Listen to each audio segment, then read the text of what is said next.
संसार का मिटाने का जो कार्य है भगवान भोलेनाथ को सौंपा गया है।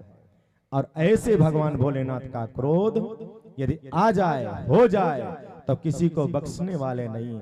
इसीलिए परमपिता परमात्मा भगवान भोलेनाथ काम को जला करके भस्म कर दिया। लेकिन कामदेव की पत्नी दौड़ी दौड़ी आई, भगवान भोलेनाथ के चरणों में पड़ गई और भगवान भोलेनाथ से कहने लगी, कहा देखो तुमने हमारे पति को जला करके भस्म कर दिया, अब बताओ मैं किसके सहारे जीवन यापन करूंगी, मैं किसके सहारे रहूंगी। भगवान भोलेनाथ कह रहे हैं कि देवी अब मैं आपकी रक्षा किसी भी प्रकार से नहीं कर सकता। हाँ मैं एक तुम्हें वरदान देता हूं। बोले क्या? बोले ये तुम्हारे जो पति हैं ये कामदेव द्वापर में कृष्ण के बेटा बन करके आएंगे और तुम संबरासुर के यहाँ पर भोजन बनाने का कार्य करोगी और वहीं तुम्हारे पति प्राप्त हो जाएंगे। भगवान भोलेनाथ ने आशीर्वाद दिया, कहा चिंता मत करो, द्वापर में ये तुम्हारे पति प्राप्त हो जाएंगे।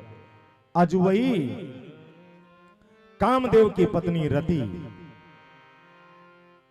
महाराज भोजन बनाने का कार्य कर रही है संबरासुर के यहाँ पर।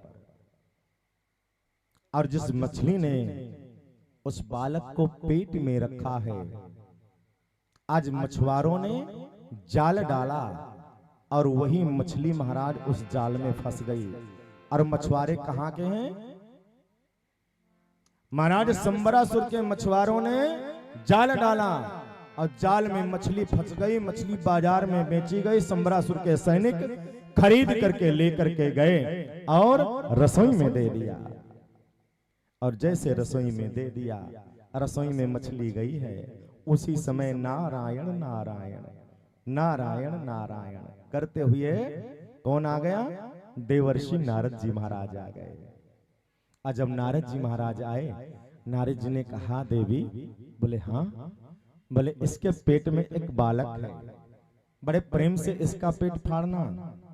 जब तुम इसका पेट फाड़ोगी इसके अंदर से सुंदर बालक आपको प्राप्त होगा। लेकिन एक बात याद रखना। बोले क्या? बोले ये जो बालक है साधारण नहीं है, बोले ये बालक ही तुम्हारा पति है। इसीलिए देवी इसकी सेवा करना, लालन पालन करना और अनेक विद्याओं में पारंगत कराना। बोले अच्छा। नारद जी ने पूरा समाचार बताया, सारी पूर्व की घटना बताई। आज उसको याद आ गया और जब याद आ गया उसका पेट फाड़ा तो महाराज सुंदर बालक निकला। उसका बड़े भाव के साथ में लालन पालन करती है और अनेक विद्याओं को प्राप्त कराती हैं। संघर्ष के लिए महाराज उस बालक को तैयार करती हैं। और संघर्ष के लिए जब तैयार किया, संबरासुर के साथ में उसका बड़ा भीषण युद्ध होता है। और वो भीषण युद्ध में महाराज अनेक प्रकार से उस संबरासुर के साथ में युद्ध करके अंत में महाराज संबरासुर का वध कर देते हैं प्रद्युम्न जी महाराज। और वध करने के बाद में अपनी पत्नी को लेकर के आज द्वारिका पधारते हैं। और द्वारिका में जब गए तो रुक्मणी अम्बा द्वारिकाधीश प्रभु के साथ में सुंदर सिंहासन पर विराजमान थे। जैसे रुक्मणी अम्बा के सामने से दृष्टि पड़ी, देखा तो स्त्री और पुरुष का जोड़ा आ रहा है। देख करके आज मैया रुक्मणी ने कहा कि देखो अगर मेरा बेटा होता तो आज इतना ही बड़ा होता। द्वारिकाधीश प्रभु ने कहा देवी होता नहीं है। बोले कौन?